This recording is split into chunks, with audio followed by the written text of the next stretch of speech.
మహాలయ అమావాస్య, దీనినే పితృ అమావాస్య అని పిలుస్తుంటారు. అత్యంత శక్తివంతమైన మహాలయ అమావాస్య రోజు మన ఇంటి పిల్లలకు కాస్తంత ఉప్పు, ఎండు మిరపకాయలతో దిష్టి తీయడం వలన విశేషమైన ఫలితం ఉంటుంది.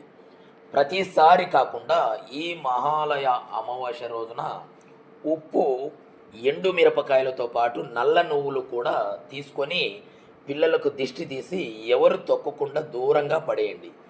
దీనికోసం పిల్లలను ప్రధాన సింహద్వారం దగ్గర నిలబెట్టి మీరు ఒకరు, ఇద్దరు, ముగ్గురు, మీకు ఎంతమంది పిల్లలు ఉన్నా ముందుగా పెద్ద, చిన్న ఇలా చేయవలను.